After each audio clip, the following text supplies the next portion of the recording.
Good morning. I don't want to be loud and wake up the little one. The hour of convening has arrived. I actually wake up, I may have said this before, but I actually wake up my kids that way. I walk in their room before school and I'm like, the hour of convening has arrived. It's now time to get out of bed. It doesn't go over very well. They're not very impressed. All right, where are we at? Yeah, that's right. I need to bring the gap. Can I check it out and bring it home with me? It is my honor to recognize the leprechaun from the 53rd District. Mr. President, and Lucky Charms is green clovers and all that stuff. I'm here standing with the outstanding appropriations chairman and his wonderful son, John. And he's a new member of the Tillery family from a few weeks ago, and we have the honor of having him on the floor with us today. He's asleep, so let's not wake him up. Are you talking about Blake or John? Either one. Okay. And my brother Jerry Mullis is with us today, and he just got out of the clink recently, so we thought we'd have him here. Yeah. Mr. President, other than those great things, I don't know what else to add, except I'm here with our wonderful colleagues, a few of them, and the journal's been read and found to be correct, very correct, because the proofreader standing right beside you. You're just so talented, Senator. So talented. I feel like I need to whisper. All right. Is there objection to dispensing with the reading of the journal? The chair hears none, and the reading of the journal is dispensed with. Is there objection to the confirmation of the journal? The chair hears none, and the journal is confirmed. All senators who have bills or resolutions, please bring them to the secretary's desk. You are certainly running out of time. First reading and reference of Senate bills and resolutions, please. Senate Resolution 741 by Senators Anna Vitarte of the 31st and others, a resolution creating the Senate Study Committee on the creation of a Georgia cybersecurity force and for other purposes.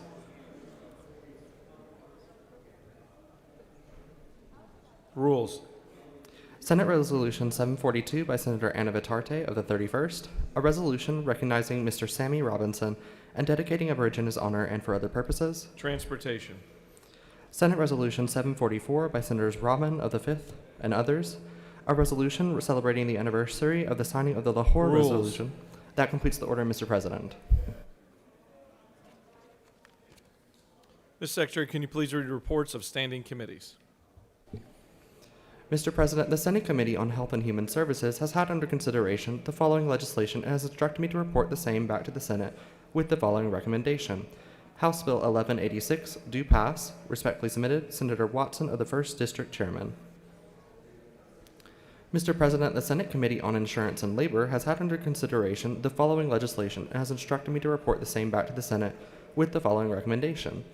House Bill 1021, do pass. House Bill 1195, do pass. House Bill 969, do pass. House Bill 1059, do pass. House Bill 1308, do pass. House Bill 1324, do pass. Respectfully submitted, Senator Burke of the 11th District Chairman. Mr. President, the Senate Committee on State and Local Government Operations has had under consideration the following legislation and has instructed me to report the same back to the Senate with the following recommendation. Senate Bill 620, do pass. Senate Bill 621, do pass. Senate Bill 622, do pass. Senate Bill 624, do pass. House Bill 1370, do pass. House Bill 1397, do pass. Respectfully submitted, Senator Anderson of the 24th District Chairman.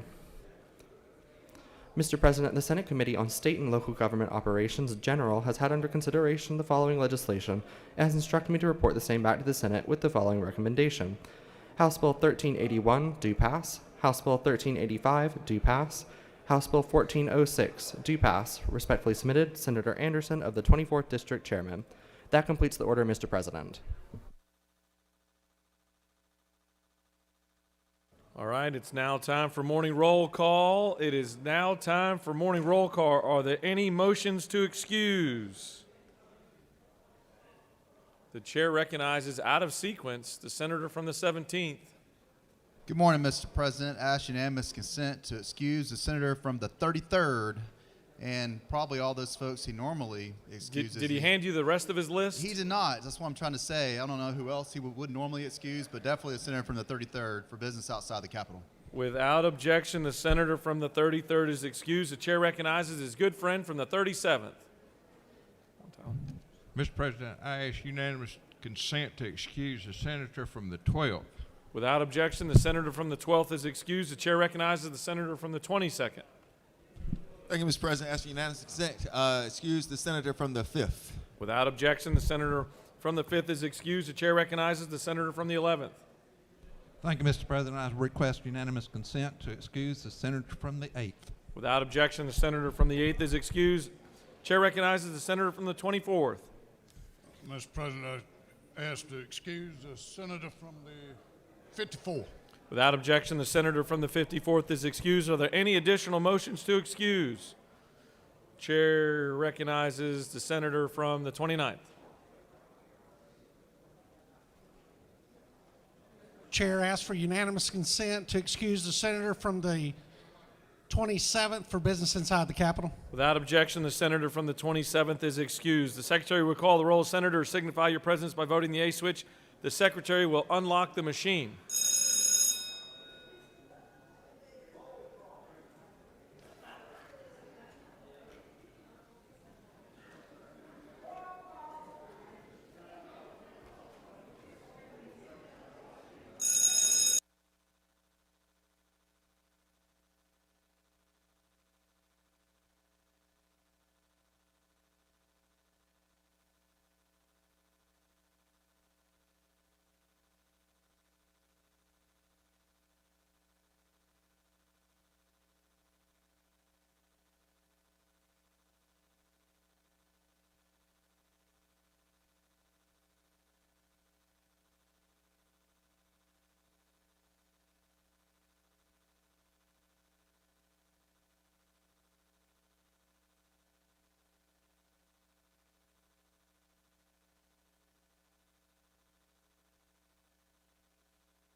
All right, it's now time for our morning devotional, and ask that all senators take your seats. Cease all audible conversations. Give your undivided attention. Doorkeepers, secure the chamber at this time. It's my honor to recognize a senator from the 43rd to lead us in our pledge and to introduce to us our chaplain of the day. Good morning. Please stand for our pledge to the United States flag. I pledge allegiance to the flag of the United States of America and to the republic which it stands, one nation, under God, indivisible, with liberty and justice for all. Now to our Georgia flag.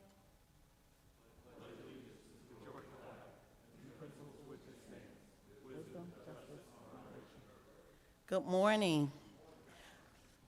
This morning I have the privilege and honor of introducing Reverend Dr. Louis E. Logan II. He is currently serving as servant pastor of St. Paul AME Church, Covington, Georgia. A church planter, builder, social activist, entrepreneur, Black Church Studies interim program manager, Fuller Seminary, Pasadena, California, Pan-African Studies adjunct professor, Cal State, LA, and hospice chaplain in pursuit of ACPE supervisory training. Dr. Logan's credentials include a bachelor's of degree from Morehouse College, a Master of Divinity, and theology from Candler School of Theology, Emory University, and a doctorate of ministry from Columbia Theological Seminary in Decatur, Georgia, and 4 units CPE residency at Hoag Hospital Pastoral Care Department, Newport Beach, California. As a pastor and community organizer for more than 35 years, he has coordinated, facilitated, and/or participated in national interfaith events and visioning sessions, hosted annual conferences, district meetings, leadership retreats, reorganizational strategic planning meetings, and plenary sessions, and organizing press conferences. A child of the civil rights legacy, Dr. Logan was profoundly affected by the voices of tremendous luminaries such as Malcolm X, Maya Angelou, Dr. Martin Luther King Jr., and Dr. Angela Davis. In fact, when preparing for undergraduate school, Dr. Logan only applied to and was accepted by one school, Morehouse College, an HBCU. While attending Candler, he served as president of the Black Caucus and was instrumental in establishing a Black Church Studies program and recruiting Reverend Dr. Robert M. Franklin as its first director. He has traveled the country preaching, organizing, and promoting justice. What I found to be interesting is that Dr. Logan has media experience. It includes intermittent radio broadcasting since 1987, from Athens to Douglas, Georgia, and Savannah, Georgia to Los Angeles, with Faith on the Front Line and streaming media productions. Sensing a deeper call, a deeper empathetic ministry in 2017, Dr. Logan established and began developing the Chaplaincy Care Network, committed to offering spiritual support services to patients, families, and caregiving clinicians and targeted communities. His ministerial travels have been from Canada to Mexico to Singapore to India to Bermuda, Puerto Rico, Jamaica, and all 50 states. A lover of languages and communication, Dr. Logan is currently learning Spanish, German, Mandarin, French, Arabic. He is the father of 3 adult children and 5 grandchildren. I introduce to you Reverend Dr. Logan.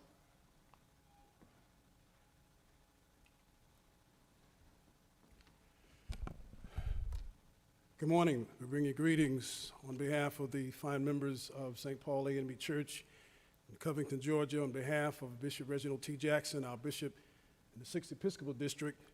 We greet you and thank you so much, Senator Anderson, and to our illustrious Lieutenant Governor,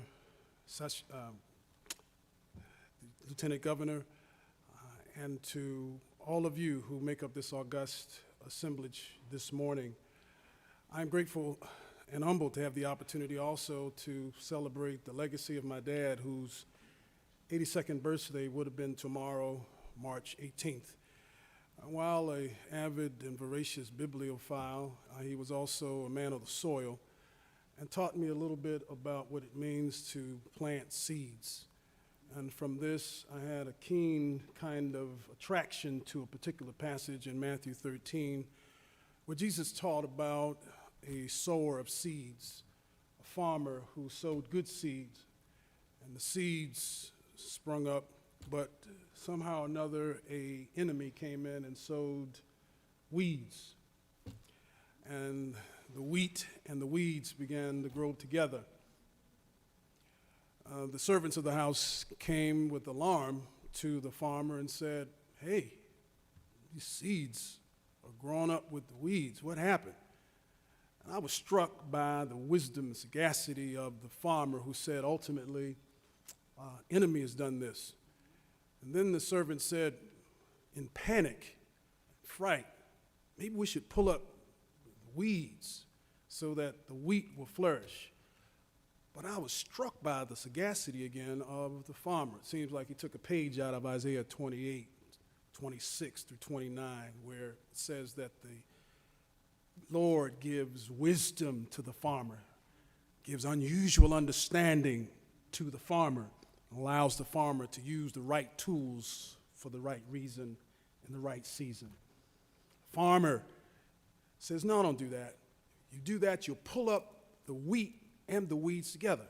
Tell you what, just let the two grow up together. And at the time of the harvest, I'll have the harvesters to do the separating. And from this, I just want to kind of leave some nuggets with you, because this is kind of a parable, parabola. It's what Jesus would do to kind of bring wisdom alongside the disciples, so that they would have something to think about, something out of their normal daily experience that would speak to them for years to come, as my dad's wisdom speaks to me even to the day. As a faith leader and as a pastor, I have to remember that I'm sowing seeds, and there's always going to be opposition. There's always going to be resistance. I can't focus on that. I've got to focus on not just the current challenge, but the promise of what is to come. And I leave that with you, that the farmer's wisdom reminds us, don't worry about the enemy and what the enemy sows in terms of negativity and in terms of wicked schemes. Recognize the resilience of the wheat, because the wheat always wins. Thank you so much. Oh, okay. Let's pray. Dear God, we thank you so much for what you've taught us, what you continue to teach us, for the awesome opportunity and responsibility of sowing good seeds and of being responsible with the opportunity you've given us to serve the citizens of Georgia and the world, this capital state that touches all corners of the globe. God, help us to sow good seed, to remember that in the end, our deeds will be sifted out. And help us, God, to remember that the wheat always wins. In Jesus' name we pray. Amen.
Are there any unanimous consents? The chair sees none. Does any senator wish to rise on a point of personal privilege?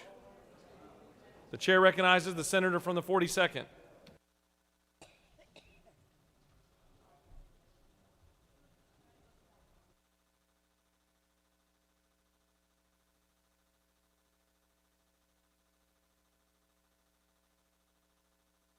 Good morning, everyone. Happy St. Patrick's Day and Diaspora Day. I am recognizing the Doctor of the Day, who is a constituent of mine, Dr. Anna Skold. She has been very dedicated as a Doctor of the Day and has done it year after year. So I wanted to tell y'all a little bit about her and give her our thanks. She is the Chief of Palliative Care at Southeast Permanente Medical Group of Georgia. And she also serves as physician lead for medical ethics, co-chairs the Outpatient Ethics Committee, is an active member of both Emory Midtown and Emory St. Joseph's Ethics Committees, as well as co-chairing the National KP Interregional Ethics Committee. She continues to educate and advocate for better advanced care planning in the state of Georgia as member of the Georgia Post Collaborative. She grew up in Florida and is the daughter of Swedish immigrants. She received her Bachelor of Science degree at the University of Florida and her public health degree from the University of Pittsburgh, medical degree from West Virginia University School of Medicine.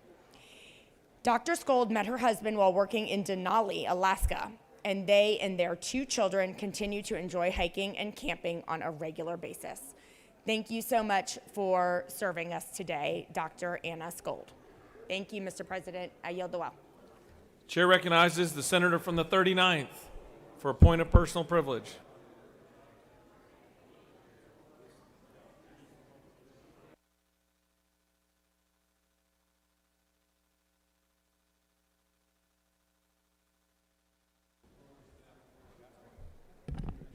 Thank you, Mr. President, and good morning, colleagues. I rise today to recognize March as Colorectal Cancer Awareness Month. We are joined in the gallery by a few people who are on the front lines of fighting this disease, representing the Atlanta Medical Association, Emory, and the Gastroenterologic and Endoscopy Society. And I actually would encourage every member of this body, to take some time to speak to them today when they come down and join me on the floor.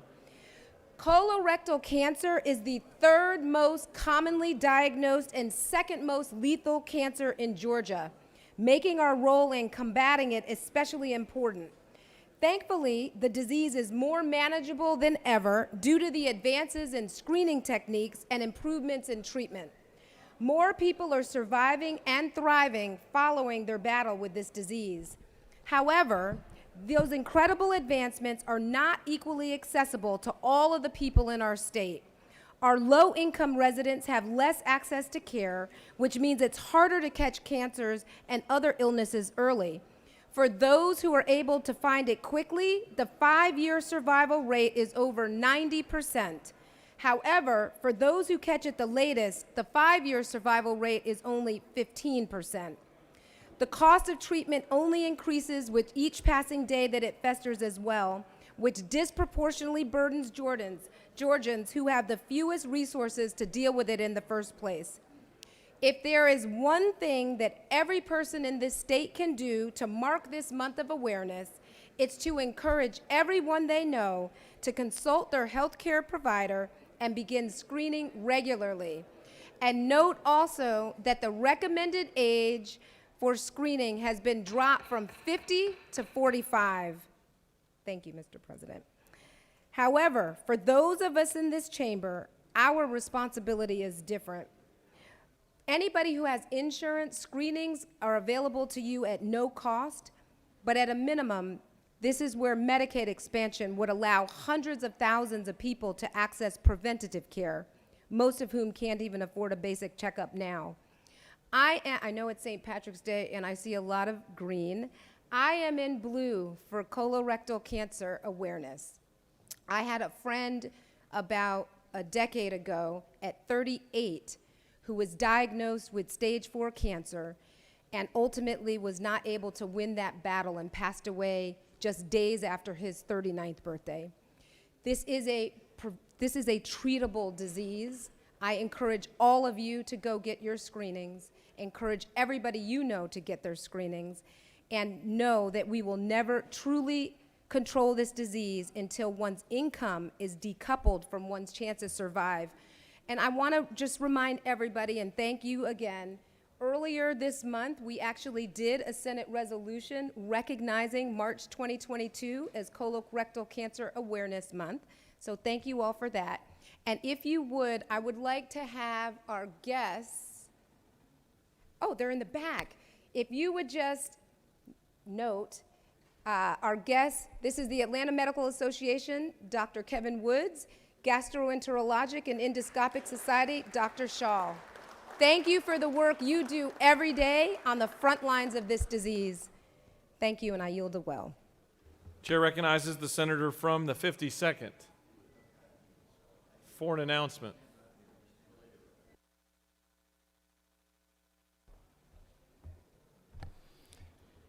Move over that way. I wanted to introduce y'all, thank you, Mr. President, to my daughter. She's the smartest of the 5 of us. She was summa cum laude in physics from University of Georgia and was able to go this year. She graduated in May, was able to go this year into the University of Oregon physics program, and specifically geophysics, straight into her PhD. And they're paying everything plus a salary. It's awesome. So she was also a college soccer player, and she might have attended our President of the Senate's university if they weren't the only ACC school that didn't have a soccer team. But the new president tells me it's on his bucket list, and he's working on it. But she is spending time going to the Galapagos Islands and climbing Mount Kilimanjaro. She's sort of an outdoors girl, and now she hangs out in volcanoes, puts some sensors in them and stuff. And well, also I'll brag on her a little bit more. She's studying AI now. She codes in 6 languages. So she claimed she was going to run against me in the future, and her campaign was going to be the better Huffstetler. So I hope she does it. Anyway, just where do I send the check? Glad to have her home for a week. Thank you, Mr. President. Chair recognizes the senator from the 14th for a point of personal privilege.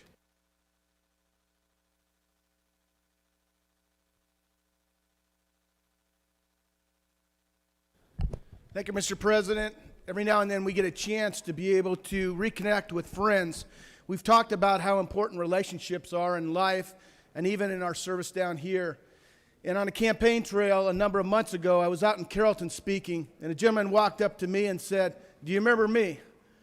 And Kurt's in the back. Kurt, if you don't mind standing up. Kurt and I grew up together in Montana, and then he moved away, and he and a leadership group had Coleman Cable that here in the South we know of Southwire. Southwire acquired it, and that made him a Georgian. And so, Kurt, I just want to say it's great to reconnect. We appreciate you coming down, and we appreciate the fact that Southwire is that gym that we have over there that continues to give just under the surface and doesn't make a whole lot of fanfare about that. So welcome to your capital, sir.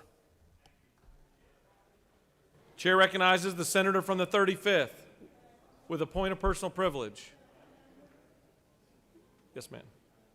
The chair invites you down the middle lane.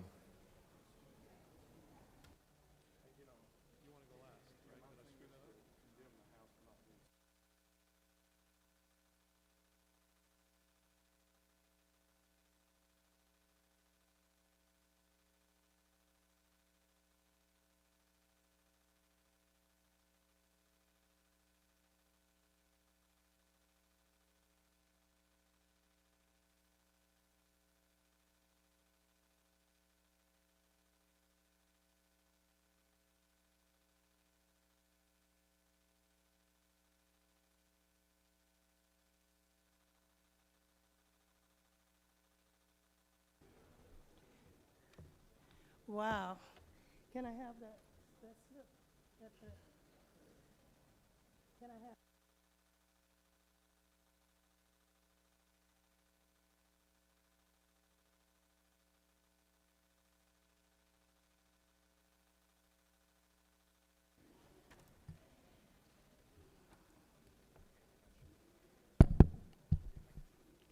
It's a great day in the Senate this morning because we have with us people from all over the world and those honorable consulate generals and other diplomats who represent so many countries. Right now in the gallery we have the Consulate General, Juan Navarro. You want to stand when I call your names? From Argentina. We have the Consulate General Deputy from Belgium, and the Consulate General is Michael Gerbertzoff. I hope you can stay standing when I call you. And we have Elaine Guvaritz. I hope I didn't mess your name up too much. We have our Liberia Consulate General, Cynthia Lynn Blanford. Thank you. We have our Canada Consulate General, Mr. James Hill. Thank you. We have our Israel Consulate General, Alex Gandler. Please stand. Thank you. Our Consulate General from Mexico, Javier Diaz de Leon. Thank you. And our Madam Consulate General from Nigeria, and I found out I'm 70% Nigerian, so you're my sister, the Honorable Ambassador Dr. Amira Samala. I hope I didn't mess your name up too much. Consulate General from Brazil, Consulate General Carlos Abri. There you go. Our India Consulate General, Dr. Swati Vijay Kulkari. Thank you.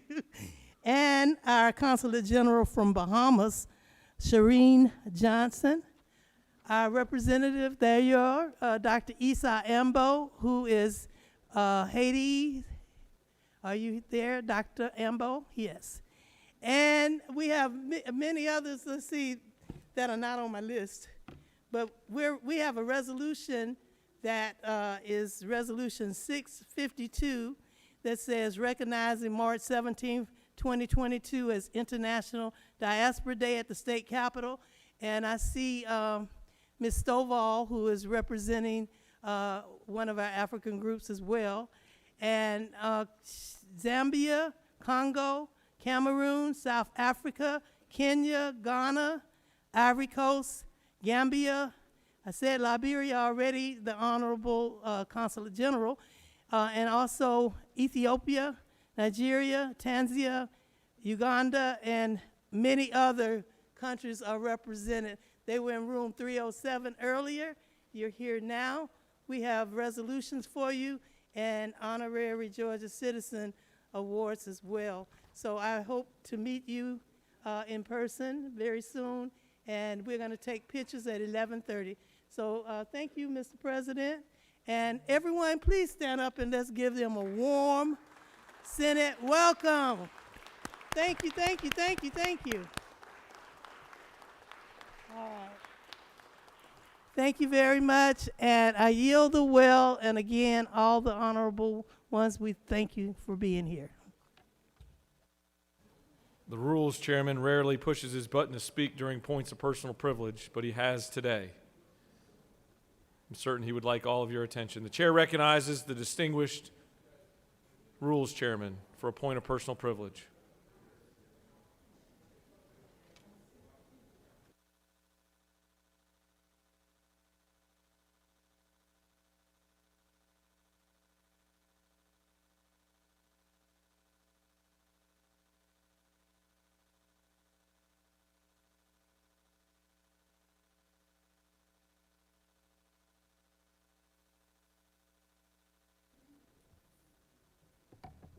Mr. President, it's that time when the House misbehaves, when the Senate is doing lots of work for the people of Georgia, and even picking up and doing House bills.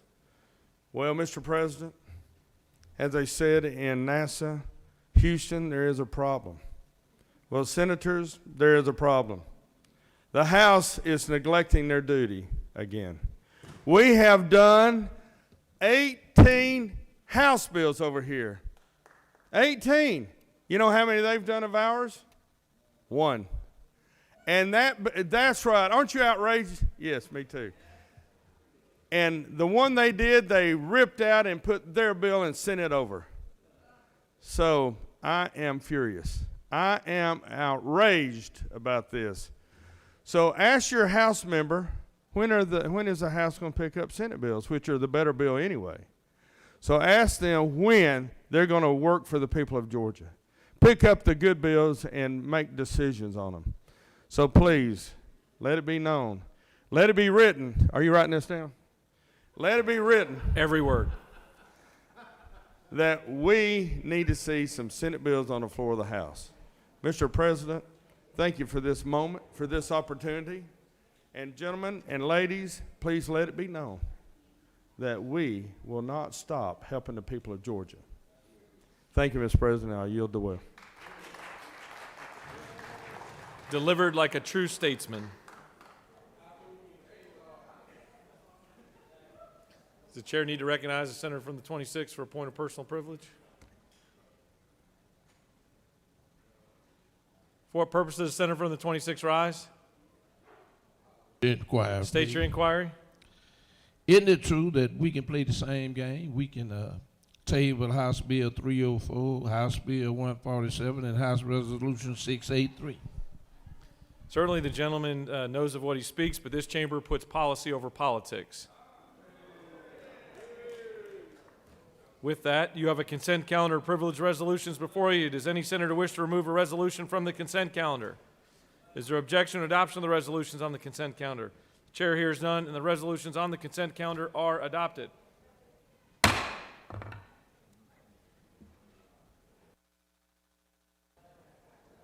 Chair recognizes the senator from the 56th.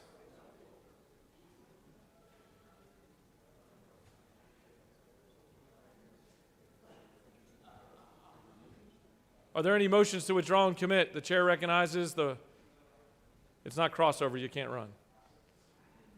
Chair recognizes the senator from the 56th. Thank you, Mr. President. I'd ask unanimous consent that House Bill 469 be withdrawn from the Committee on Rules and committed to the Committee on Finance. Mr. Secretary, can you please read the caption?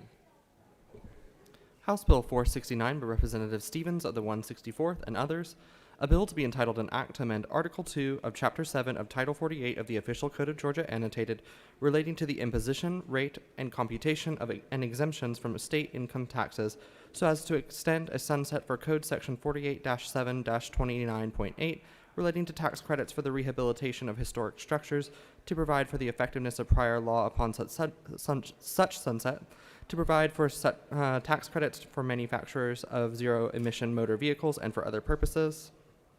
That completes the order, Mr. President. Senator, have you gotten the approval of both chairs? They both agree. They have. The senator from the 56th has asked for unanimous consent that House Bill 469 be withdrawn from the Committee on Rules and be committed to the Committee on Finance. Is there objection? The chair hears none, and House Bill 469 has been moved. You have a consent calendar of local bills before you, Mr. Secretary. Are there any objections filed to any bills on the local consent calendar? Mr. President, there are no objections filed. Is there objection to agreeing to the report of the Committee on State and Local Government, which is favorable to the passage of the bills on the local calendar? Chair hears none, and the report of the committee is agreed to. The questions on the passage of the bills on the local calendar. All those in favor vote yea. Opposed, nay. The Secretary will unlock the machine.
Before we move on with the rest of the day, y'all want to know how you voted, didn't you?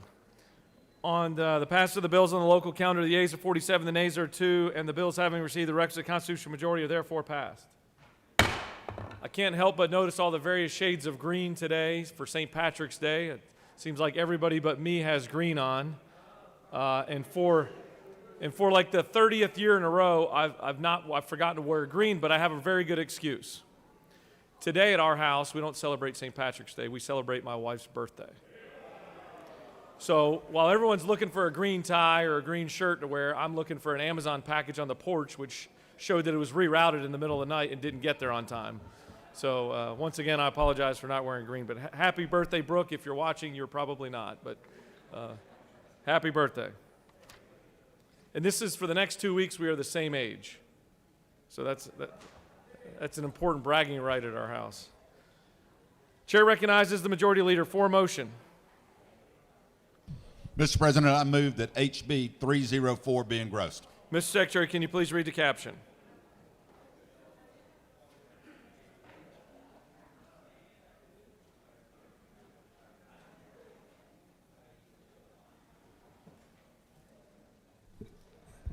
House Bill 304, a bill to be entitled an act to amend Title 48 of the Official Code of Georgia annotated relating to revenue and taxation so as to provide for a tax credit for medical equipment and supplies manufacturers and pharmaceutical and medicine manufacturers, to provide for definitions, to provide for conditions and limitations on certain tax credits, to provide for related matters, and for other purposes. That completes the order, Mr. President. The majority leader has moved that House Bill 304 be engrossed. Is there objection? There is objection. Would the majority leader waive to speak to it? Would the minority leader like to speak to her objection? She waives. All those in favor of engrossing HB 304 vote yea. Opposed, nay. The Secretary will unlock the machine.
On the motion, the yeas are 32, the nays are 18, and this chamber has engrossed House Bill 304.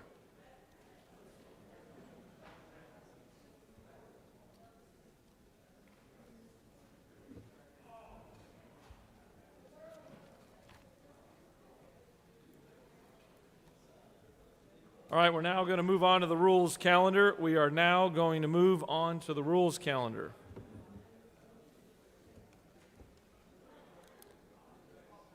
Mr. Secretary, can you please read the caption of Senate Resolution 544? Senate Resolution number 544 by Senator Rhett of the 33rd, a resolution commending the World Taiwanese Chamber of Commerce and recognizing the organization's 28th annual conference in Atlanta on March 26, 2022, and for other purposes. Mr. President, the Senate Committee on Rules recommends that this resolution do pass. Respectfully submitted, Senator Mullis of the 53rd District Chairman. That completes the order, Mr. President. The chair recognizes the rarely late senator from the 33rd to present the measure.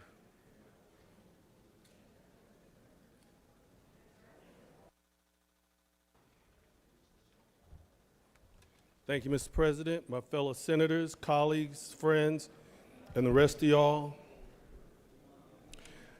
First of all, I just want to wish everybody a happy happy St. Patrick's Day, I'm sorry.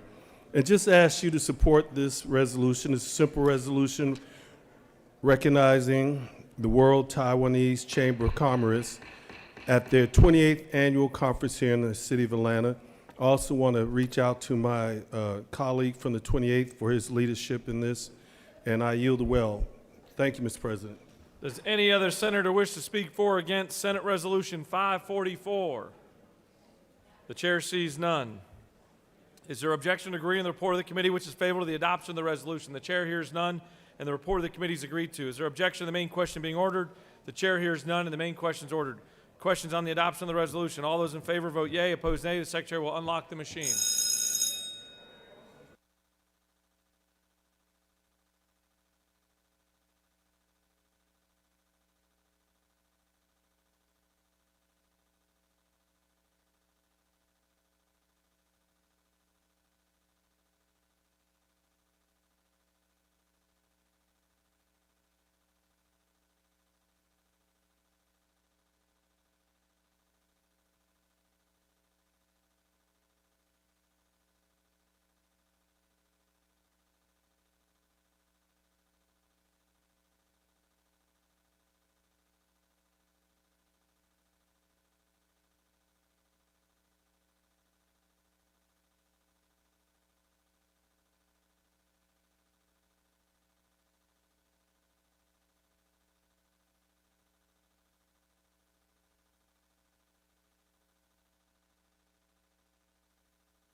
On the adoption of the resolution, the yeas are 55, the nays are 0. And the resolution, having received the requisite constitutional majority, is therefore adopted. Ms. Secretary, can you please read the caption of House Bill 304? House Bill 304 by Representatives Lott of the 122nd and others, a bill to be entitled an act to amend Code Section 48-9-3 of the Official Code of Georgia Annotated relating to the levy of excise taxes on motor fuels, rate, taxation of motor vehicles not commonly sold or measured by gallon, prohibition of tax on motor fuel by political subdivisions, exemptions, and exempted sales, so as to exempt all sales of motor fuel by duly licensed distributors and for other purposes. Mr. President, the Senate Committee on Finance recommends that this bill do pass. Respectfully submitted, Senator Hufstetler of the 52nd District Chairman. That completes the order, Mr. President. I would encourage every senator to pay very close attention to this bill. I can assure you all 11 million of your constituents care about this one. The chair recognizes the senator from the 52nd to present House Bill 304.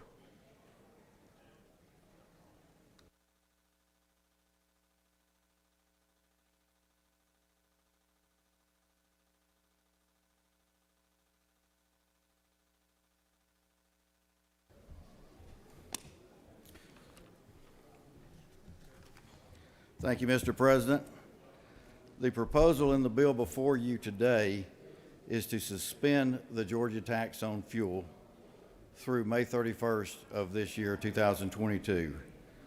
The current tax is 29.1 cents on gasoline, 32.6 on diesel, 0.01 on aviation, and 29.1 on some special fuels. Our last month was about 157 million collected.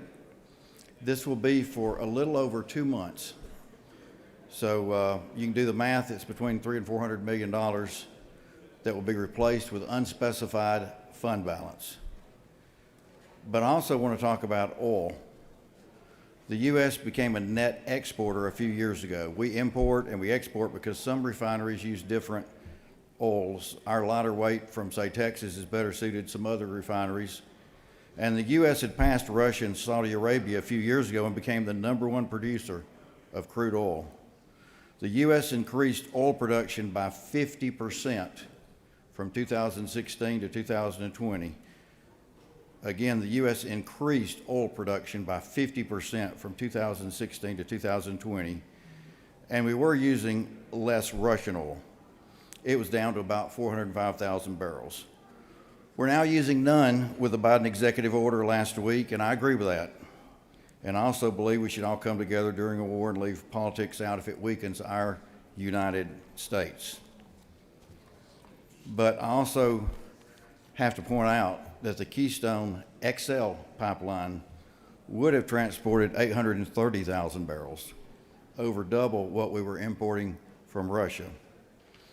It was canceled on day one of the Biden administration, and the developer gave up in June of last year. Dakota Access Pipeline has had court fights ordering it shut down and has been in a constant fight. It's hard to finance these companies when they're worried about the long term. When it's in operation, it provides more oil than we import from Russia also. Now, North Dakota is fighting to continue. The proposed Canadian pipeline is shut down. Gulf leases have been shut down. The president issued an executive order. A judge overturned it, and a month or so ago, that one got overturned. They're shut down as of now, and we've gone over a year with no activity on them. The Alaska leases were shut down. So now we've had a time where Russia and Saudi Arabia have passed the U.S. and put us at number 3 in production.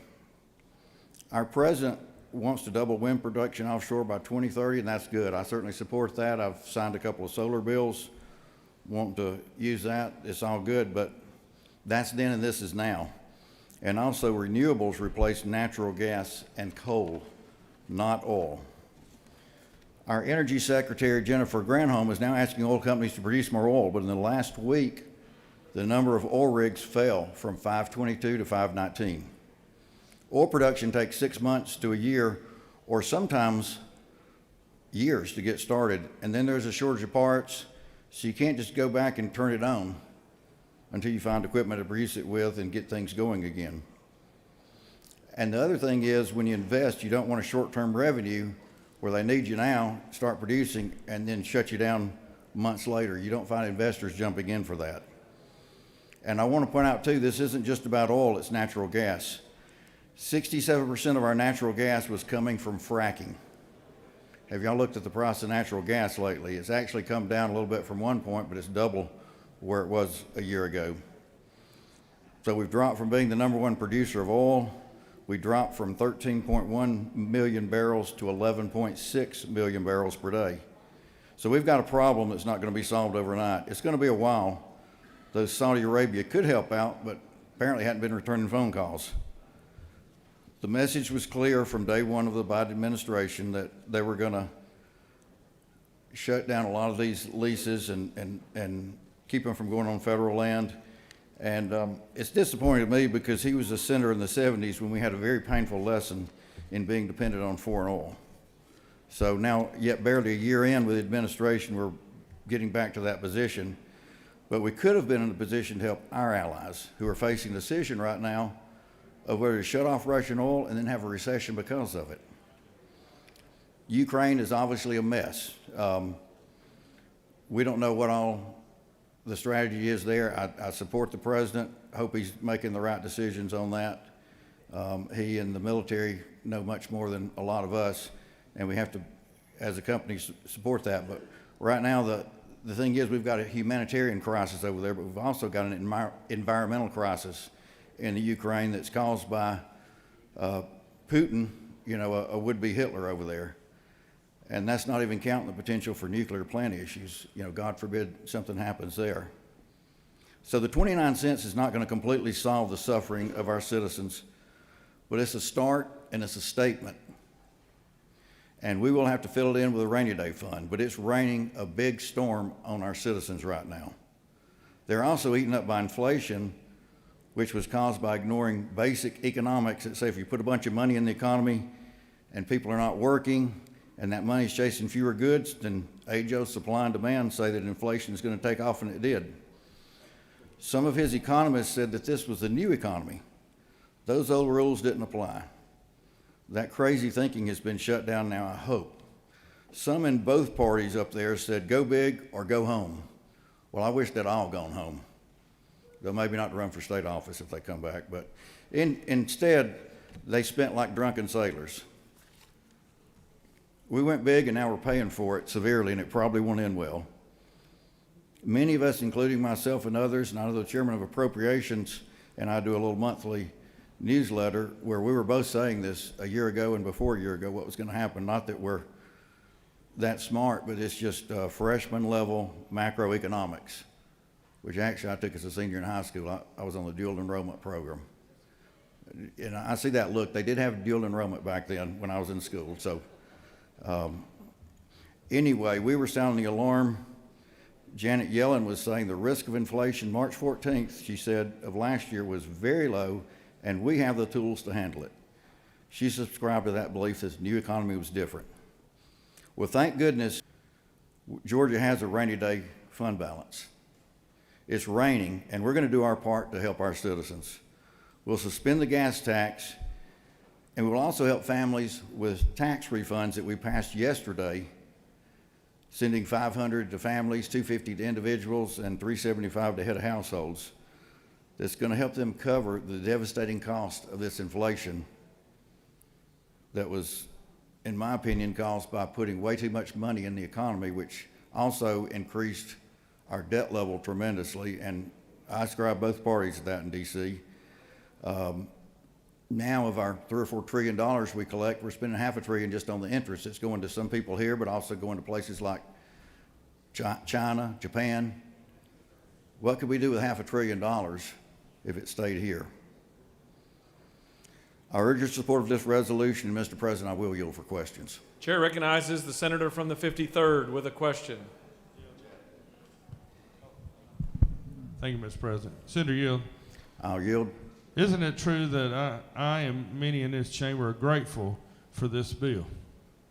I think that most everybody in Georgia will be grateful for this. We're looking at gas prices of about $4.25 average today, according to AAA, and $5.31 or so for diesel. And it's a tough time for everybody when you fill your tank up. I've heard some dollar figures from some people. It's amazing what it's costing now to fill vehicles up, and we've got to get our energy production back up and help take care of this. Thank you for that. And isn't it true that the other day I helped my son fill up his diesel truck at a cost of $165? And isn't it true that I fainted at that point? Well, I'm sure the senator knows of what he speaks, and had I been there to render medical attention, I would have certainly done it. I needed mouth-to-mouth, though. Isn't it further true that Governor Kemp has led this issue, and we're most grateful for his leadership when it comes to helping the people of Georgia and putting Georgians first? We certainly are. I think he's leading the country with the #1 state to do business, with taking care of our citizens, and his fiscally prudent management that built up this record day rainy fund balance that can be used to take care of this storm that's upon us. Do you continue to yield? I'll yield. Chair recognizes the senator from the 6th to your right. Will the senator yield? I'll yield. Senator, I appreciate you presenting this measure. Many are hurting in this state, and hopefully this will deliver some much needed relief. I will say, though, that my concern is whether or not the relief is actually going to get to the consumers, because with respect to the bill, it just suspends the gas tax, but doesn't necessarily make sure that the manufacturer or the companies are passing that on to the consumers. Do you have any insight on that?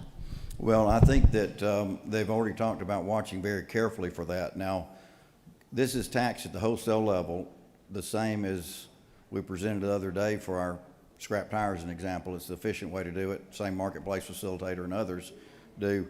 So what's in the pump right now won't have come from the wholesaler yet, so it may take a few days. However, there's $15,000 fines per violation for price gouging, and I think that there's going to be people watching out for that to help protect our citizens, and I would encourage anybody that sees that to make sure that we're informed of it. Chair recognizes the senator from the 26th with a question. Senator Yield. I'll yield.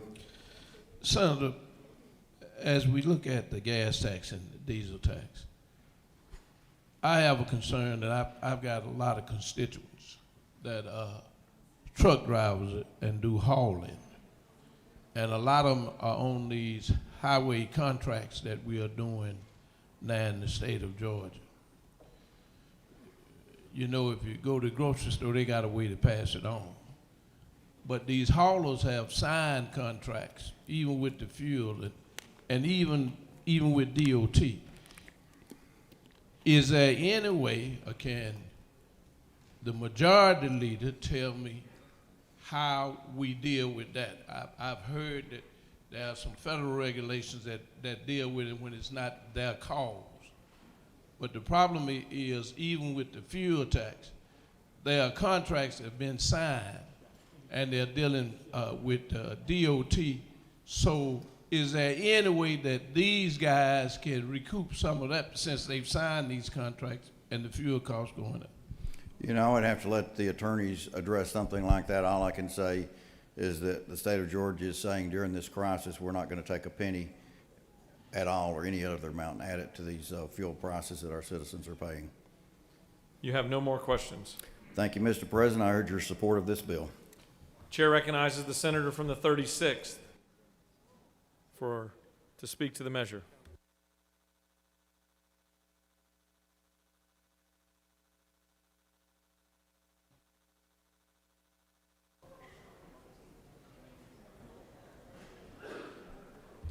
Thank you, Mr. President, colleagues.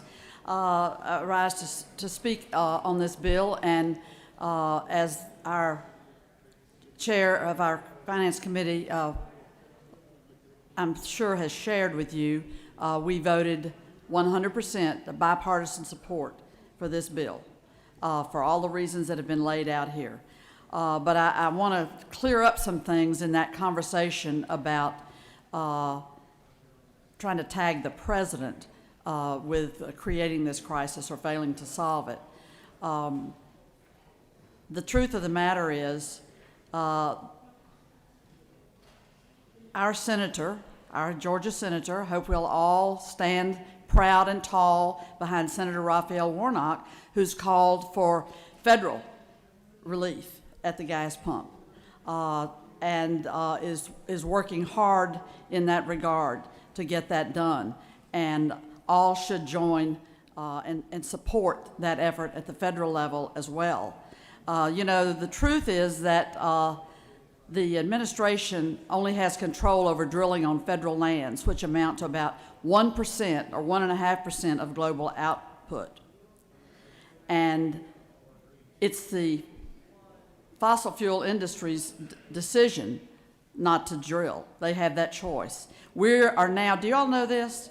That we're now the largest producer of oil in the world. America is right now. And oil is a global market. And the battle goes on. They're seeking to talk to Saudi Arabia, to Venezuela, to jar loose more oil from those markets. And our Secretary of Energy, Jennifer Granholm, has asked the oil and gas industry to step up to the crisis at hand. Because we're in an emergency, we have to responsibly increase short-term supply where we can right now to stabilize the market and minimize harm to American families. Those are the words of our Energy Secretary. So it is very important, and I applaud the comments of the chair, that we, our conflicts and on domestic issues should end at the shores. And we support our president in his leadership on the questions facing the globe around Ukraine. Putin's ravaging that nation illegally and unlawfully from his autocratic perch over there in the Kremlin. We should all continue to be on the same page backing our president. That is a time-honored approach in this country, and I urge us all not to step across that line of seeking to make political capital against the administration on the question of Ukraine and this global crisis that has been fomented by a man named Putin, someone that we've seen lifted up and elevated and praised by the former president, if people will recall. So let's all band together. Let's push for a federal relief on taxes at the pump on our gas, and let's speak with one voice loudly that we support the administration's efforts. And frankly, the oil industry and the gas industry can also do their part by stepping up. You know, they have it's not that that we're not allowing them to drill, which has kind of been intimated, but the truth is that there are permits that oil companies have, then they're not accessing those permits right here in the U.S. because it's not cost effective. They're making their decisions on the expectation that demand for fossil fuels will decrease. So drilling won't result in future profits. So it's a complex issue, no doubt. We band together on cutting the taxes on the gas at the pump. Let's band together on backing the president and thanking our U.S. Senator for lifting the call loud and clear to ease federal taxes on the prices that consumers are paying at the pump. Thank you very much for your attention, and I yield the well. Chair recognizes the senator from the 27th to speak to the measure.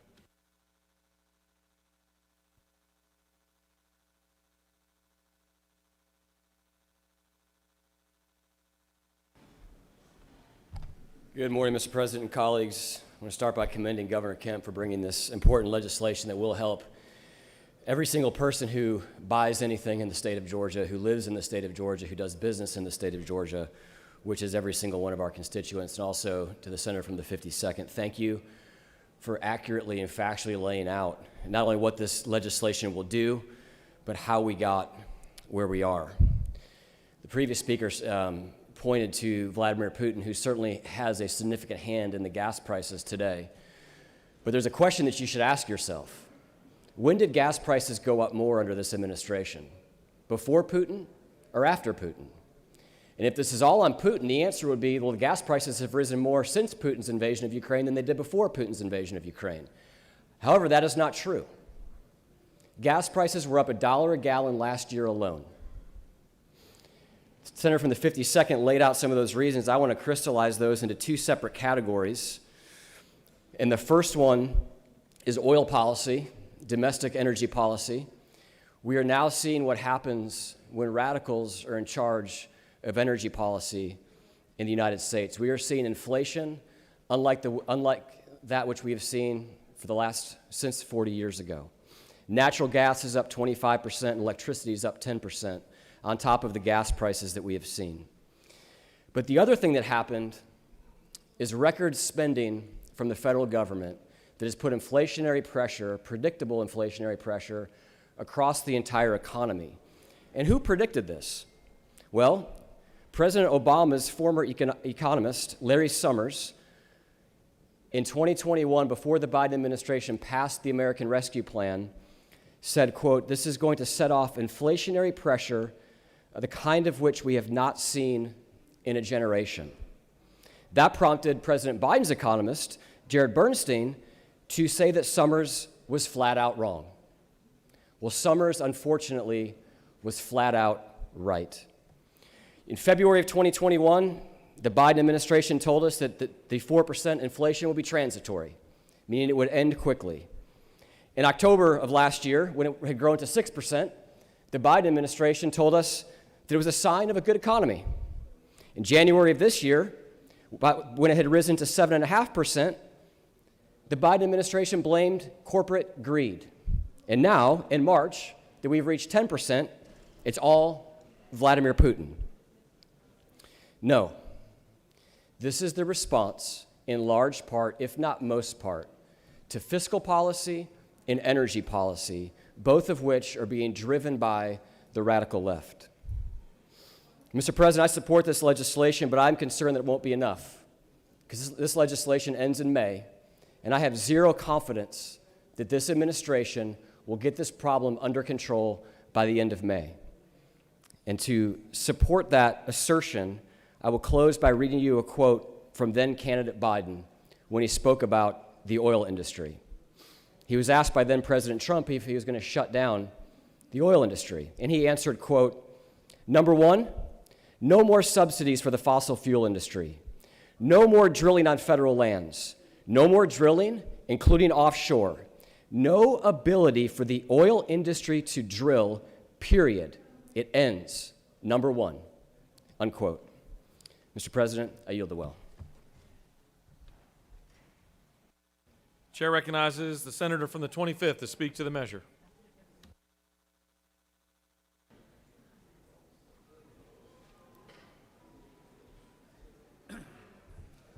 Thank you, Mr. President. I rise today in support of this measure, and I would like to thank the governor as well for leading the charge on this, and the senator from the 52nd as well for leading the charge on this. This is the least that we could do in suspending the state fuel tax in this measure. And I'll repeat what one of the senators said earlier. This is a complex issue, and it does have a lot of moving parts to it. But the solution is really, really simple. And I'm not sitting up here trying to have partisan politics, but when you have an administration that attacks an industry by saying that we're completely getting away from this form of energy, it changes the environment in which we're in, and it changes the production of the companies who are producing the fossil fuel, and it becomes a situation where when the industry sees that from a regulatory standpoint, from an administrative standpoint, that your way of doing business is no longer going to be acceptable, it increases the cost of those individuals that are doing those businesses. And think about this: we could be producing our own energy from places like Texas, Oklahoma, South Dakota, Alaska, the Keystone Pipeline with Canada, North American Agreement, but instead we have an environment that has increased the cost at home so much that we're forced to go overseas to get our products. I don't think there's anybody in this room that's not for alternative energy. I'm for always trying to produce ways to improve your energy level, whether it's electric, nuclear, wind, solar. All those things are fine, and you can be doing them all at the same time, and it would be in the best interest of the citizens of this state and the citizens of this country. But when you have a situation where you want to pick winners and losers, electric over fossil fuel, solar over wind, nuclear over coal, you produce an environment that is unreasonable and unfair to other industries.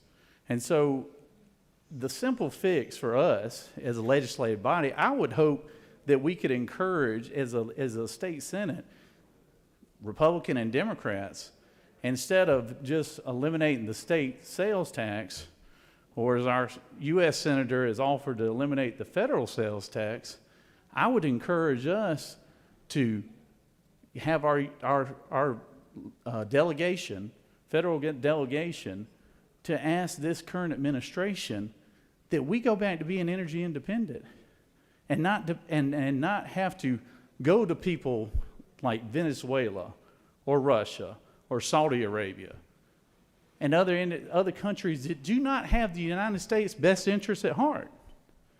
That shouldn't be something we should be divided on. That's something that ought to unite us.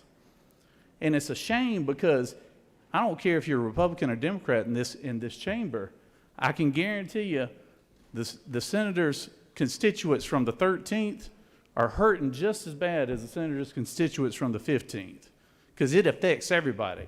Energy costs, whether it's at the pumps or whether it's in your house, it affects everyone's, and it affects the way they move around, it affects the way their spending habits, and it is a shame that we've allowed ourselves, with all the resources that we have in this country, that we've allowed ourselves to increase the cost of living so much so that people are having to change their day-to-day habits or routines as individuals, because we want to create an unfair playing field as far as the energy sector is concerned by saying we want to move to the Green New Deal. Well, I can guarantee you the oil companies here in this country and the men and women that work in that industry here in this country do a lot better and a lot cleaner job as far as from an environmental standpoint than Venezuela does, or Saudi Arabia does, or Russia does. That we have the ability to create the most energy in the world right here and profit from it. But we're letting politics get in the way, and that is a shame. And I would encourage you. I'm actually going to ask every member in this body that we encourage our federal delegation to ask the current administration to change course in what they're doing, because the free market will work itself out. When electric cars become efficient and economically accessible, then guess what? They will start replacing combustible fuels, combustible engines. And it will work. It works. The technology is improving every year, and it will finally work itself out. But instead of us being concerned with all of our constituents and the cost of living, we would rather fight amongst ourselves and pay a higher cost to import something we have here. It makes absolutely no sense. And I think that every person, man and woman in this room, ought to be in the ear of your congressional leader or your United States senator and ask them the real relief, while this is a good measure for us to do at the state level, but the real relief is at the federal level, and allowing our industry to get back to work without all the regulatory burdens and things of that nature. It sounds good to say, well, there's 9,000 permits that are unused. But the truth of the matter is, there could be 9,000 permits unused, but the regulatory burdens have increased the cost of them being able to produce this stuff at home, and which in turn makes you have to go import it or seek other countries to get this energy from. So I tell you right now, this ought to be an issue that we ought to be united as elected officials on, and not try to play partisan politics on. But I do appreciate the senator, because I know this is going to pass, because it is a small measure that can help our working Georgians and businesses. But I'm telling you, we could do a lot better if we would encourage this current administration to change course and go back to an energy independent model, so we'll no longer be put in this position to depend on countries that do not like us, that do not like our way of life, and they're jealous of our way of life, but they're going to take advantage of the situation that we're in right now and profit off us being divisive here at home.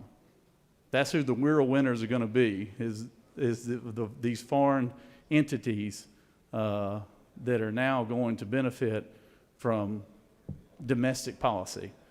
So, but I'll yield the well, Mr. President, and thank you for the time. I appreciate everyone's yes vote, and because it is a good measure for us to do, and I do appreciate the governor leading on this. Thank you.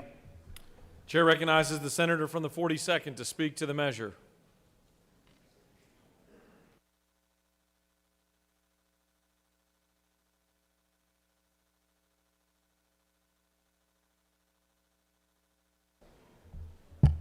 Thank you, Mr. President. We shouldn't allow one-sided misconceptions to color this whole debate, and unfortunately, every time someone gets up and presents a good versus evil, black versus white, not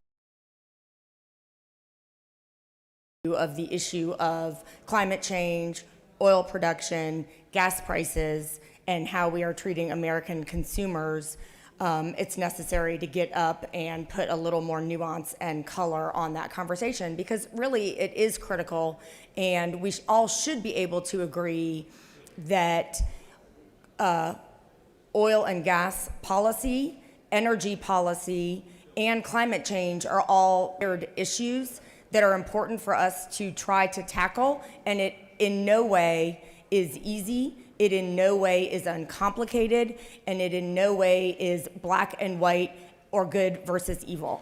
And so I just want to remind everyone as part of that statement that, in case you actually didn't know this, the oil companies' profits soared to $174 billion in 2021. The largest oil and gas companies made a combined $174 billion in profits in the first 9 months of 2021 as gasoline prices climbed. In that same year, the 24 top oil and gas companies made more than $74 billion in net income. Exxon alone posted a net income of $6.75 billion in the third quarter, its highest profit since 2017, and has seen its revenues jump by 60%. The company credited the rising cost of oil for bolstering these profits, as did BP, which made $3.3 billion in the third quarter profit.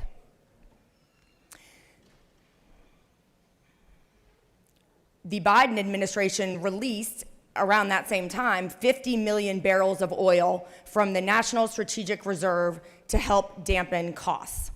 But oil and gas companies have shown little willingness so far to ramp up production to help reduce these costs.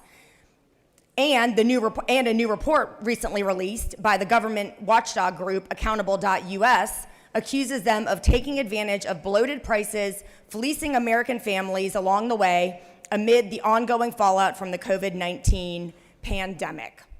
The president of that organization stated, "Americans looking for someone to blame for the pain they experience at the pump need look no further than the wealthy oil and gas company executives who choose to line their own pockets rather than lower gas prices with their billions of dollars." 11 of this particular large group of oil and gas companies gave payouts to shareholders worth more than $36.5 billion collectively in 2021, while a dozen bought back $8 billion worth of stock. This focus, rather than on further drilling on the unused permits that have already been issued, has caused frustration, with Jennifer Granholm, the energy secretary, stating that oil and gas companies are not flipping the switch as quickly as the demand requires. The glut of new drilling has made our country awash with oil in recent years, turning the U.S. into a top-level exporter as well as a domestic supplier. But this has kept prices low, to the displeasure of investors.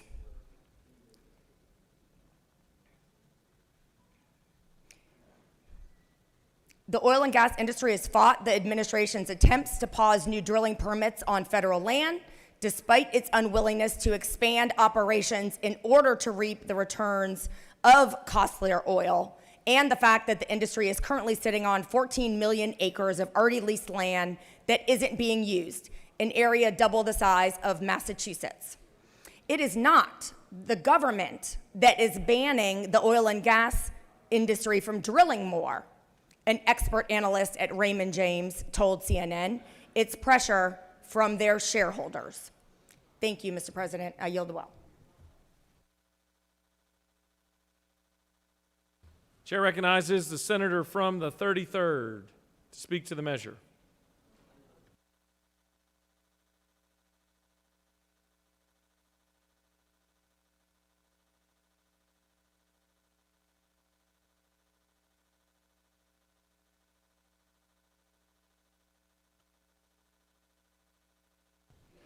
Thank you, Mr. President, my fellow senators, colleagues, friends, and y'all. I just want to thank Governor Kemp and also Senator Warnock for coming together on the state and federal level to try and alleviate this gas crisis. And I know for sure that all of us here today will come together on HB 304 and do our part to try and alleviate the pain that people are experiencing at the pump. I also filled up today, Senator from the 53rd, and it cost me about $100. And that's why I'm walking a little faster, because my wallet is kind of light. I yield the well. Chair recognizes the senator from the 31st to speak to the measure.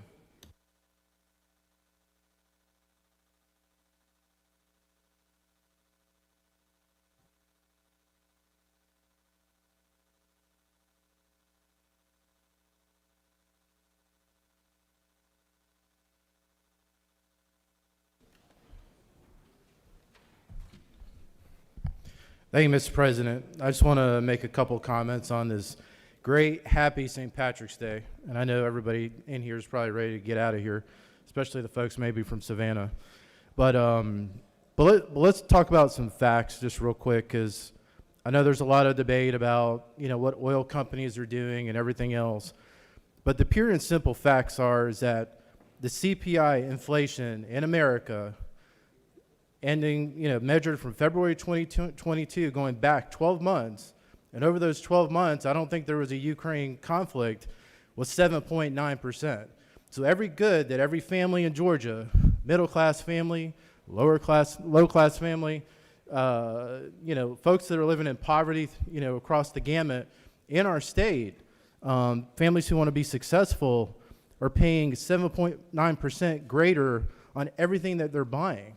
Everything, not just from what they're putting in their vehicles, but food on the table, milk, diapers, energy costs, insurance, everything.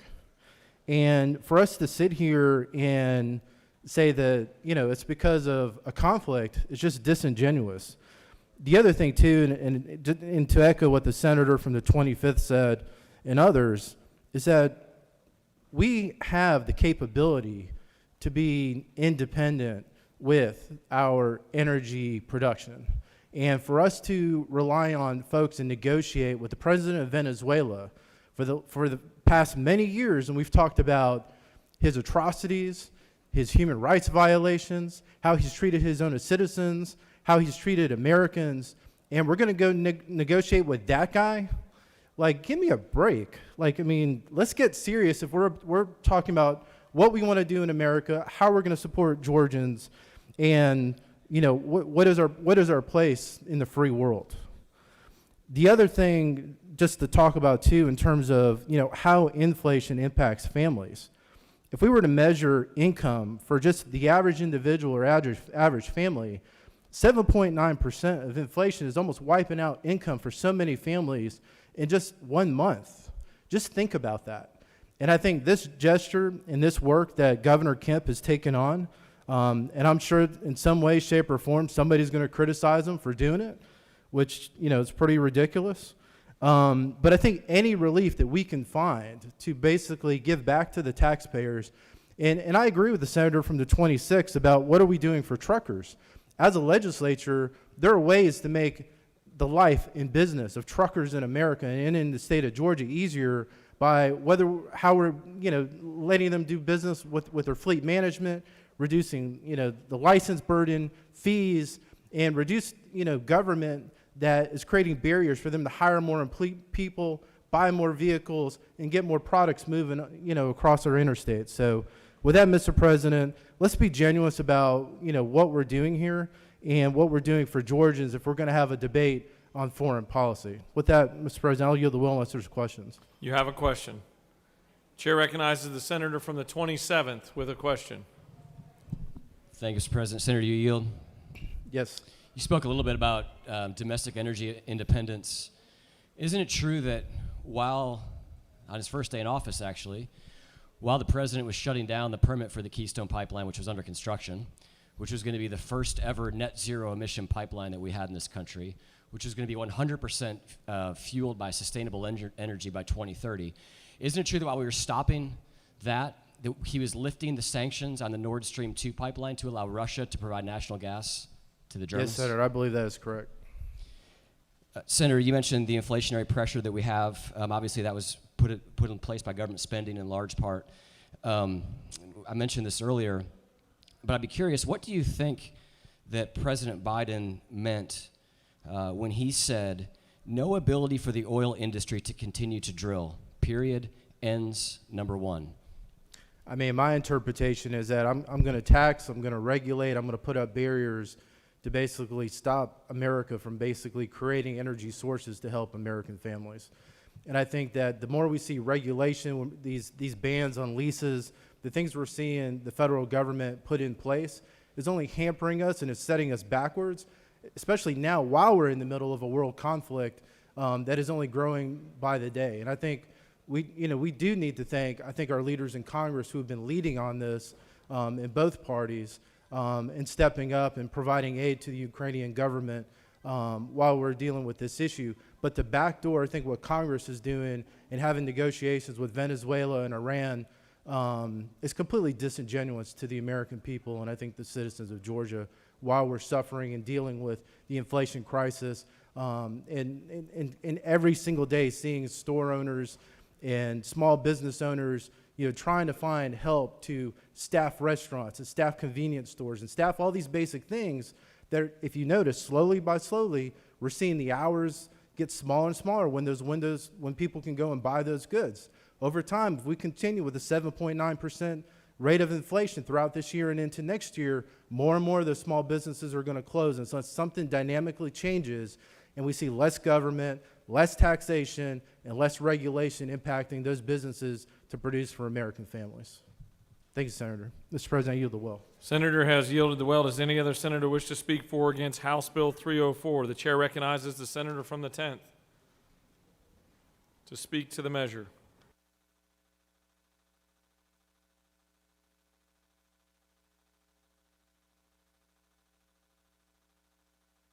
Thank you, Mr. President and members of this body.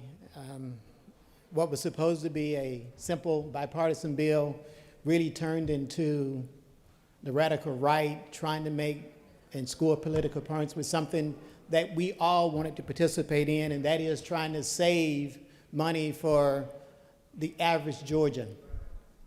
Somewhere along the way, we seem to have lost sight of that because I heard mention of a Keystone pipeline that's owned by the Canadians. They failed to mention that that pipeline, 3/4 of it has already been built, stretches down from Canada, Alberta, all the way down to Illinois. They also failed to mention that the XL portion of that pipeline, which hasn't been built, the oil is still being shipped down to those refineries in Texas by trucks. What I heard was a discussion about inflation. I don't know too many economists in here or too many advisors to President Biden that sit in this chamber, but I can tell you, based on just simple supply and demand, when the supply is short, I think everybody in here, and the demand is there, that the price is going to increase. That is not a complicated economic equation. I also heard conversation about, President, these 9,000 permits, and those permits not being our American oil and gas companies not producing more crude in this country. There's a simple reason for that. With all these permits and the sedimentary nature of the ground that they have to drill those wells in, particularly in the United States, they're drilling through rocks. It's a lot more expensive for them to drill it. And with that added expense, they expect the price to be higher. But if we're keeping the barrel of crude low with exporting from other countries, there's no incentive for them to go out there and lose dollars on building wells. Folks, this is not a political argument. This is simple supply and demand. This is simple economics. And I can tell you that the previous failed administration, for my former president, did the exact same thing. These arguments that we're hearing in here make absolutely no sense considering what we're discussing with House Bill 304. And I'm glad our caucus is not going to sit idly down and take these political hits by those out there who want to seek office, particularly at a statewide level. Some in here may have national ambition. I don't know. But if you're going to talk about the facts, tell the whole facts, or at least go learn something about economics. I yield the well. Does any other senator wish to speak for or against House Bill 304? The chair sees none. Is there objection to agree in the report of the committee which is favorable to the passage of the bill? The chair hears none. The report of the chair would like to extend the opportunity to close the debate to the senator from the 52nd.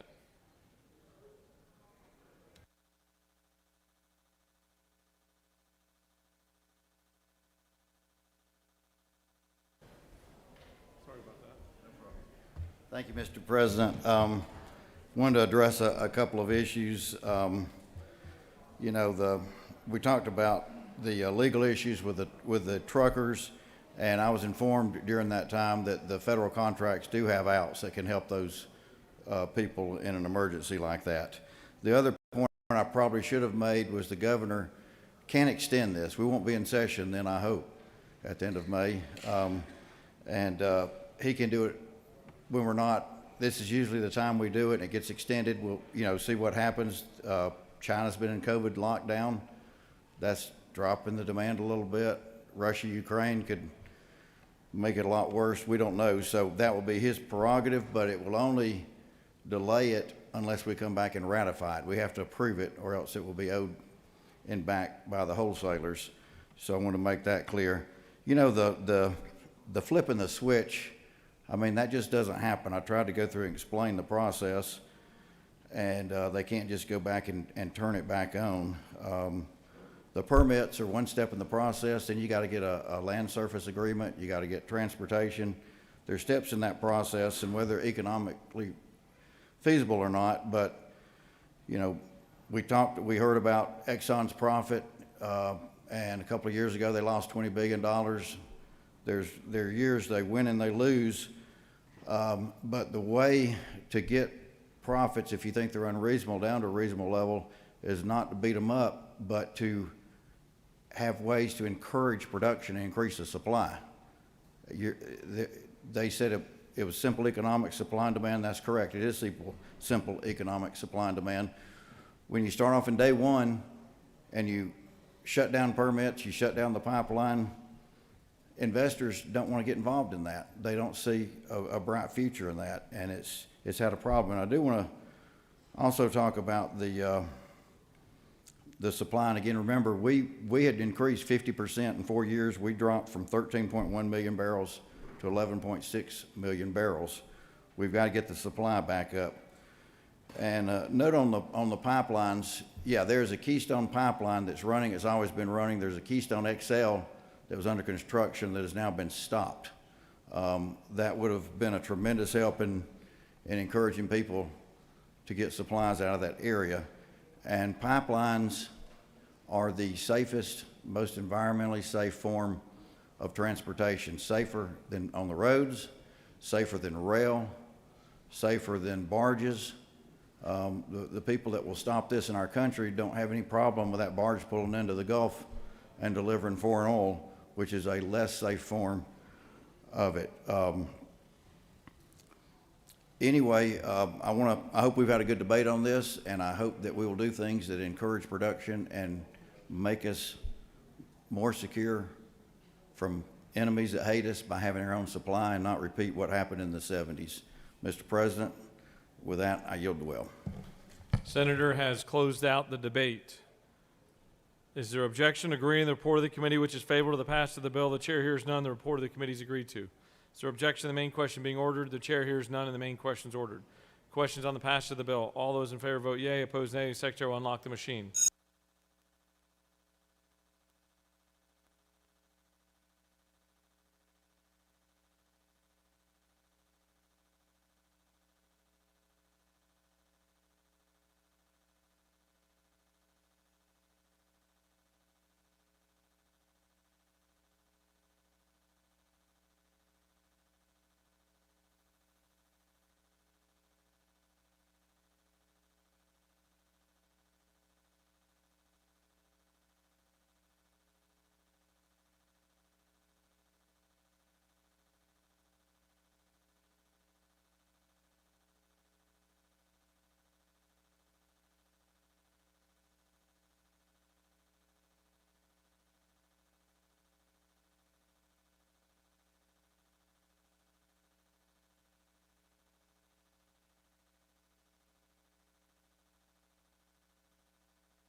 On the passage of the bill, the yeas are 55, the nays are 0. This bill, having received the requisite constitutional majority, is therefore passed.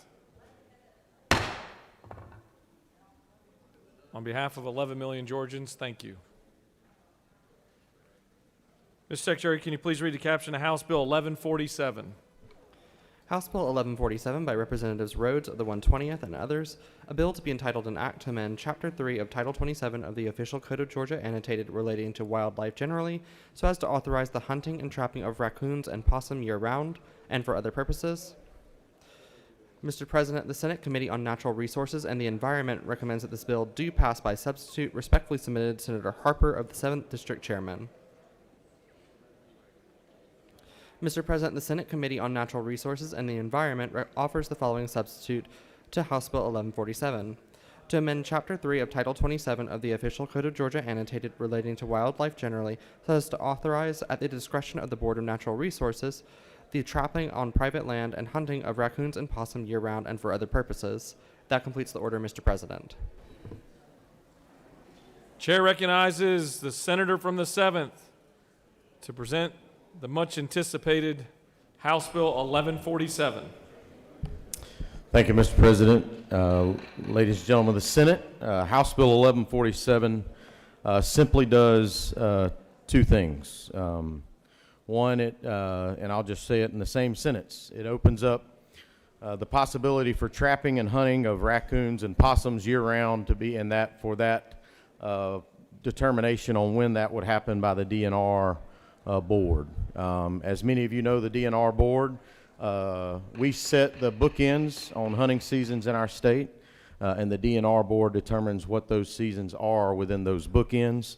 This is just opening up that bookend to a 12-month period, and the DNR board is planning to allow year-round hunting on private lands only, but on public lands it will be the same as the current seasons for raccoons and possums. And so when I say public lands, that's lands owned, operated, or leased by the state. And that's simply what this bill does. Mr. President, Alabama and Florida also have no seasons. Tennessee and South Carolina have no seasons for raccoons. So Georgia is the only state in the southeast that does not already address this in this way. Mr. President, that's what the bill does. I'd be happy to answer any questions. And if there are none, I'll yield the will. You've got questions. Chair recognizes your good friend, the senator from the 53rd, to your left. Thank you, Mr. President. Senator, yield. I will yield to my good friend. And thank you for letting me be a part of this great discussion in committee when you're a little short that day. Oh, I'm sorry, you're always short. But anyway, Senator, yield for a couple of questions. I will yield to my good friend. Isn't it true that armadillos are akin to the possum?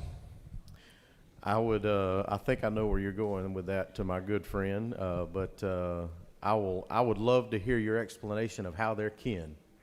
Well, isn't it true that armadillos are just possum on a half shell? That is true, Mr. Chairman. Okay. Have you ever had possum on the half shell? Well, with dumplings, they're pretty good, I hear. At least the senator from the 24th told me. Isn't it further true that they're eating the fowl and bird population's eggs? That is correct. Isn't it true that I had 28 wild turkeys on the property where I live recently? I believe you know of what you speak. And isn't it true that that population will be reduced if we don't do something about the possum and armadillo and raccoon nuisance? The Rules Chairman is correct. We have an increase in population in the raccoon and possum population in our state, while at the same time we have a decrease in population of the turkey and quail populations. Raccoons and possums are nest predators of turkey. Quail, also nest predators at sea turtles. And because we're seeing an increase in the population of one species and a decrease in population of another species that they're predators of, I think it can be reasonably concluded that they are connected, and which is why the importance of this underlying legislation and the reason we're bringing this before you, and the reason DNR supports the bill, and the reason DNR biologists are behind it. So our state wildlife biologists support this legislation and believe it's the right thing to do. Did you notice that the senator from the 53rd asked the question and then stopped listening the second he asked the question? I noticed, Mr. President. You have more questions. I'll be happy to yield. Chair recognizes the good senator from the 41st with a question. Thank you, Mr. President. Mr. Chairman, do you yield? I'll yield. Is it true that sea turtles are endangered species here in this great state? That is a true statement. Is it also true that possums and raccoons indiscriminately eat their sea turtle eggs whenever they feel like they want to eat them? That is a very true statement. Sir, do you further yield? I'll further yield to my friend. Is it also true that possums like to eat the eggs of backyard chicken farmers? That is also a true statement. Do you further yield? I'll yield. Have you heard of raccoons and possums murderously killing and destroying backyard chickens in urban areas? I am sure the lady knows of which she speaks. Thank you, sir. Thank you. Do you continue to yield? I'll yield, Mr. President. Chair recognizes the senator from the 47th with a question. Thank you, Mr. President. Would the senator yield? I'll yield. Could you spell possum for me? O-P-O-S-S-U-M, I do believe. Chair recognizes the senator from the 40th.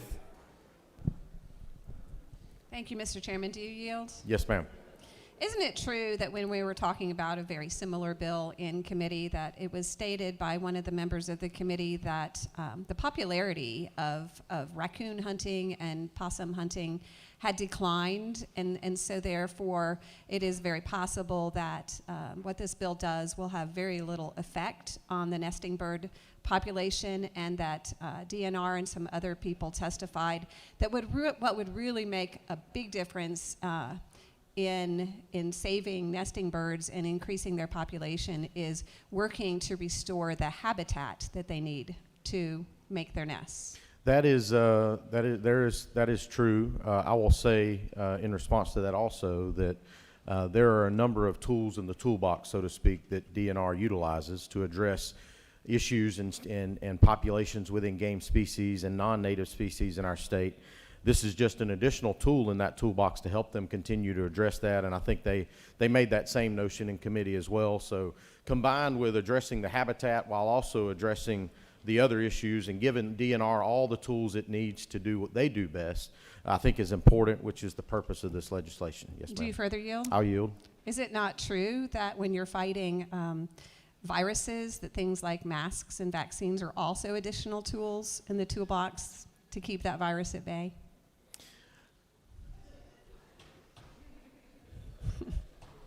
I will say regarding the underlying legislation, I look forward to giving DNR the resources they need to make the decisions that they can in regards to our game species in this state.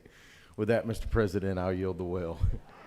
The senator has yielded the well. Does any other senator wish to speak for or against the motion? For what purpose does the senator from the 33rd rise? He waves. Does any other senator wish to speak for or against House Bill 1147? Chair sees none. Questions on the adoption of the committee substitute. Is there objection to adoption of the committee substitute? The chair hears none, and the committee substitute is adopted. Is there objection to the main question being ordered? The chair hears none, and the main question is ordered. Questions on the passage of the bill by substitute. All those in favor vote yea. Opposed nay. The secretary will unlock the machine.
On the passage of the bill, the yeas are 44, the nays are 10. This bill, having received the requisite constitutional majority, is therefore passed by substitute.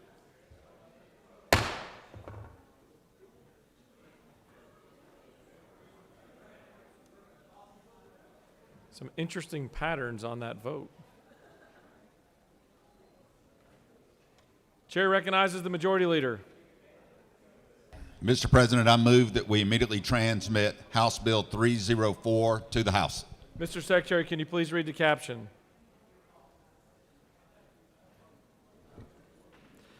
House Resolution 680.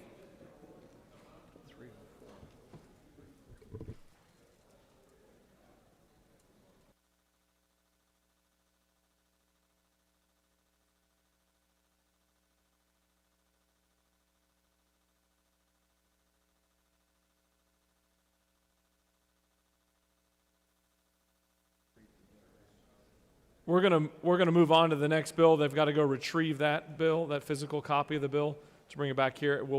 I'll recognize you for that motion after this next bill. Mr. Secretary, can you please read the caption of House Resolution 683? House Resolution 683 by Representatives Green of the 151st and others, a resolution authorizing the granting of non-exclusive easements for the construction, installation, operation, and maintenance of facilities, utilities, roads, and ingresses and egresses in, on, over, under, upon, across, or through property owned by the state of Georgia in Bartow, Douglas, Fulton, Gilmer, Gwinnett, Haralson, Paulding, Sumter, and Thomas counties and for other purposes. Mr. President, the Senate Committee on State Institutions and Property recommends that this resolution do pass by committee substitute. Respectfully submitted, Senator Harbison of the 15th District Chairman.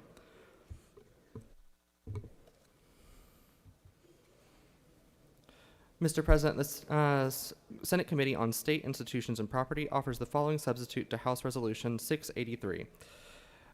Authorizing the granting of non-exclusive easements for the construction, installation, operation, and maintenance of facilities, utilities, roads, and ingresses and egresses in, on, over, under, upon, across, or through property owned by the state of Georgia in Bartow, Douglas, Emmanuel, Fulton, Gilmer, Gwinnett, Haralson, Paulding, Sumter, and Thomas counties and for other purposes.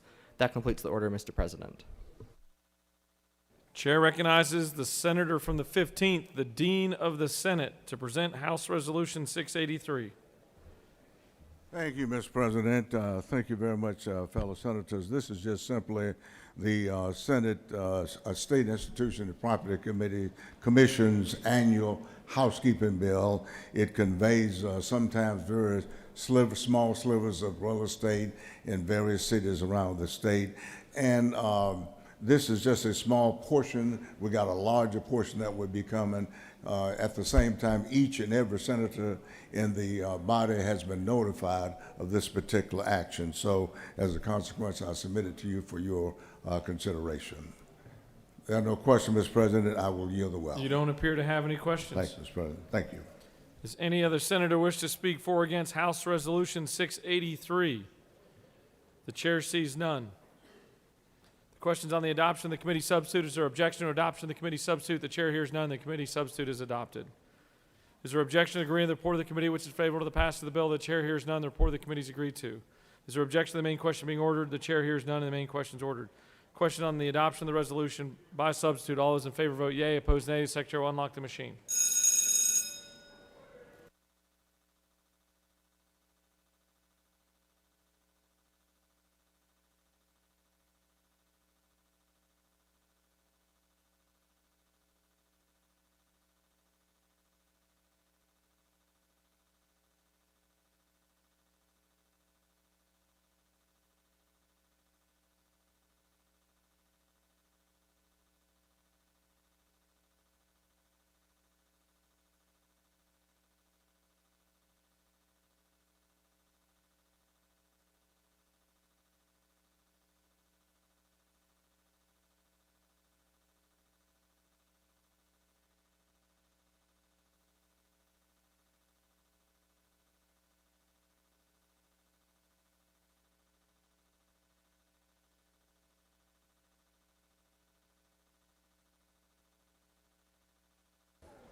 On the adoption of the resolution by substitute, the yeas are 53, the nays are 0. This resolution, having received the requisite constitutional majority, is therefore adopted by substitute.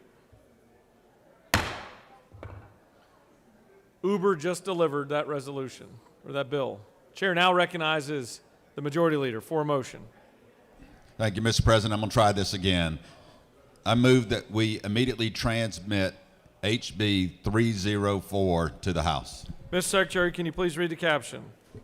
House Bill 304 by Representatives Lott of the 122nd and others, a bill to be entitled an act to amend Code Section 48-9-3 of the Official Code of Georgia annotated relating to the levy of excise taxes on motor fuels and for other purposes.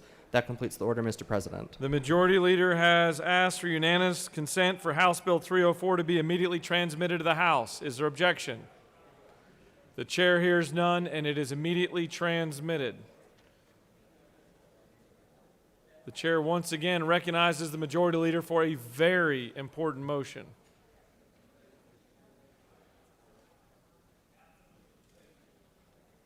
Thank you, Mr. President. I move that the Senate stand adjourned until 10 a.m. on Friday, 18 March 2022. I'm glad you stopped screaming at exactly the right moment. Mr. Secretary, are there any announcements you'd like to make? The Senate Committee on Rules will meet immediately upon adjournment in room 450 of the Capitol. Let's see. The Health and Human Services Subcommittee on Mental Health Parity will meet in room 450 from 1 p.m. And all other committees have been canceled. That completes the order, Mr. President. Chair recognizes the senator from the 36th for an announcement. Mr. President, thank you. And colleagues, I just want to remind you that we have a Working Families Legislative Caucus luncheon that is beginning now. You can pick up the box lunch, all members, in room 307 in the LOB.